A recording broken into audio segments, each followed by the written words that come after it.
Hey everyone, welcome to the video. This one we're going to go over some of my favorite plays for the small 4-game NBA slate for tonight on Draftkings. Not the most exciting slate in the world, but we're still going to talk about it anyway because it's fantasy and we're going to play every slate.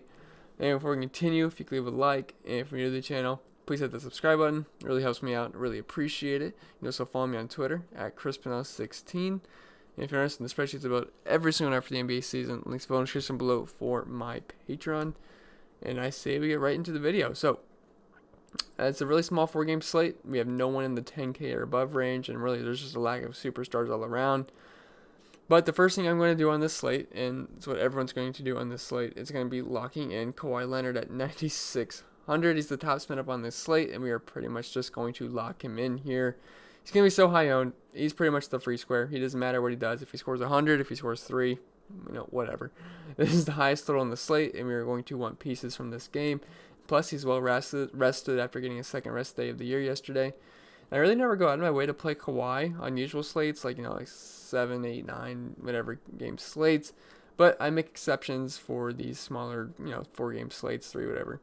And he's actually having a really solid start to the year. He has 2 games with over 60 points, 2 over 50, and then 2 in the 40s. 50 last game, 63 versus San Antonio, 57 versus Charlotte. 61 versus Phoenix, and started off the year a little rough, 48-40, but ever since then he's turned it up. What else?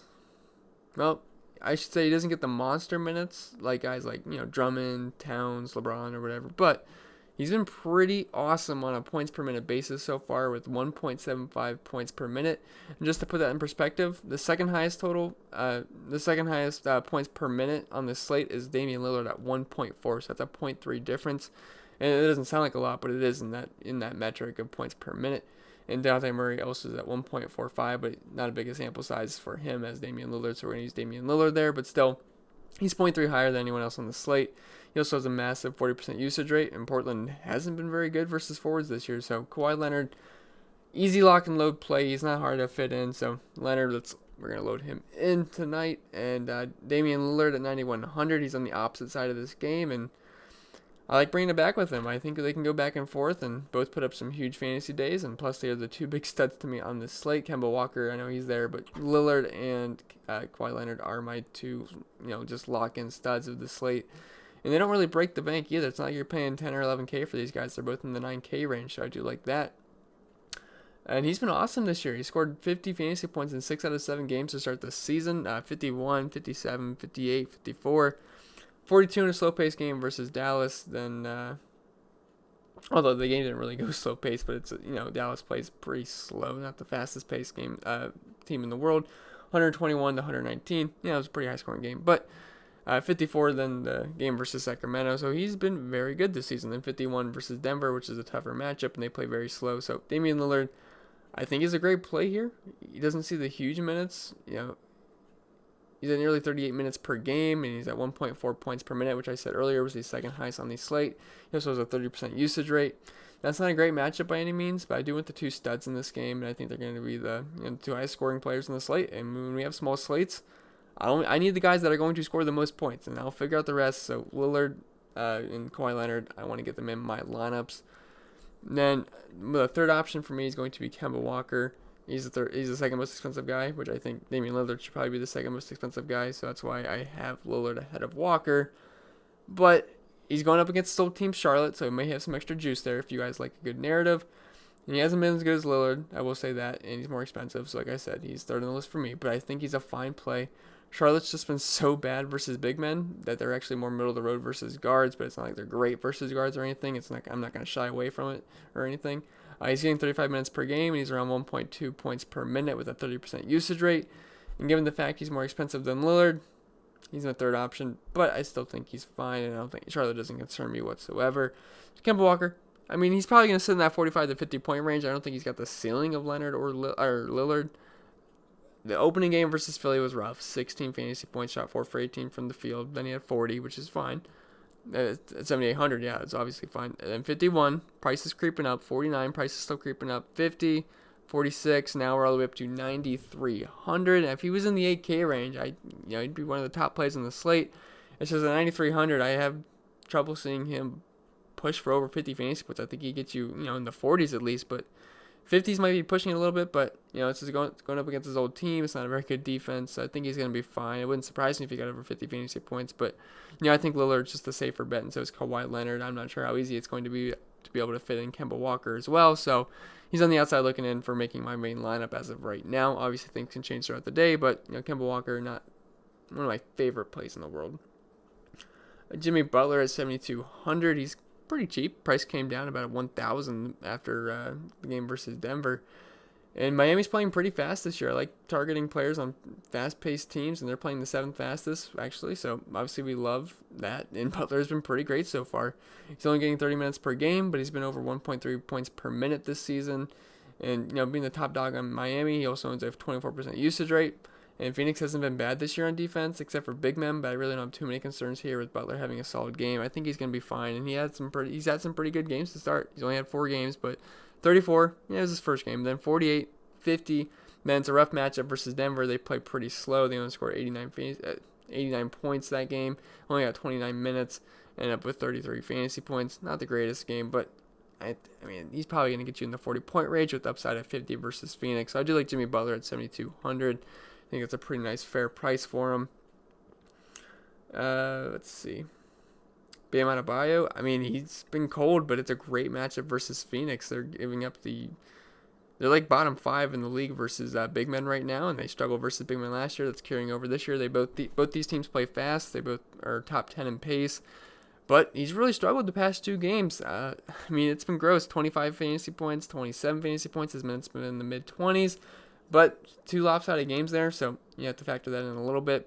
But it's a really good matchup versus Phoenix. He's 7K. His price has come down. It was last time we saw 7K was versus Atlanta when he was heavy chalk. He scored 44 fantasy points.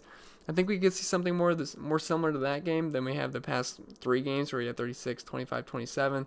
So Bam Adebayo, I think he's fine. It's a good matchup. Both teams play fast pace. Should be able to get some rebounds. Should be able to lock in a double-double. Hopefully shoots better from the field. So Bam Adebayo, I think he's fine as long as he gets over 30 minutes, which I think he should in this game as long as it stays close. Another center, HASSAN Whiteside at 6,400. I think he's pretty interesting. I like the price more than anything, really. He just feels a little bit underpriced, and he's going to have an increased role with Collins being out. And I want players from this game, like I said earlier. I like this Portland-LA game. And I like his upside here. He's had 3 games above 40 fantasy points so far and 1 in the mid-30s. I got him for over 25 minutes tomorrow. Could push for around 30, and he doesn't need the big-time minutes because he's been a 1.27 points per minute guy to start the year. Clippers have been a little bit below average when it comes to big men as well, so I think he makes I think he makes sense as one of these mid-range guys. Whiteside, Butler, Adebayo, I think they all make sense in the mid-range. I do like Whiteside's price a lot. He's actually popping up with a decent value in projections right now, so Whiteside, I think he makes some sense if you want to save some salary off of those guys. Harold had a big game, but obviously with Kawhi Leonard being back, hurts pretty much all these Clippers here. Lou had a big game. Harold had a monster game. Last time I looked, I think he was over 50. I don't know how that ended, but because I was doing this, but yeah, he had a monster game. But Leonard being back, that hurts. I think Kanter. I want to talk about Kanter. He's 4,800, so he's questionable to play, but I believe he's going to. It looked like he was trending in the right direction for the last game, but I think he should be in. And this is an awesome matchup versus the Hornets, who we always love attacking with big men. They're dead last in points given up to centers / power forward centers, whatever. So if he plays and gets roughly 25 minutes, maybe more, I think we can see 30 fantasy points here with upside of more in this matchup because he's typically better than a point per minute guy. And if he's out, I should say if he's out there, yeah, obviously we like him. But if he's out, Daniel Tice, I think that's how you say his name. I've been pronouncing it Thies, but I guess it's Tice. I heard it the other night, and I was like, whoops. But I think he's a fine option because he's going to see roughly about 25 to 30 minutes with Kanter being out, and it's just such a good matchup down low. His price, they come up to 5,600, but I mean, if Kanter's out, you got to like Tice. I know he's dealing with a sprained ankle, but if Kanter's in, though, 4,800, I think he's one of the better value plays on the slate at this moment. I mean, he should be able to get you over 30 fantasy points at 4,800. A great matchup. So, Kanter, I think he makes sense as long as he's in. Then after this, there is not a lot of value plays I'm seeing right now. So, hopefully maybe some news comes out that opens up some value. But As of right now, it's pretty ugly out there, but Trey Lyles, he stands out a little bit at 3,700. I'm not in love with it or anything, but there's just not a lot of options down here. And like I said, hopefully things open up throughout the day, but he's coming off his best game of the season where he put up 27 fantasy points in only 19 minutes. He's an extremely low usage player, though, is the problem. Only an 8% usage rate, but he has a somewhat respectable 0.83 points per minute with an average of 20 minutes per game. It's a good matchup, too, as OKC is 24th versus opposing power forward, so I do think he can get us 20 fantasy points at this price, but he doesn't really have a high ceiling, and his floor is pretty low as well. As you can see, it's been kind of hit or miss with Trey Lyles so far. 27, 8, 22, 9, 15, 15, 21.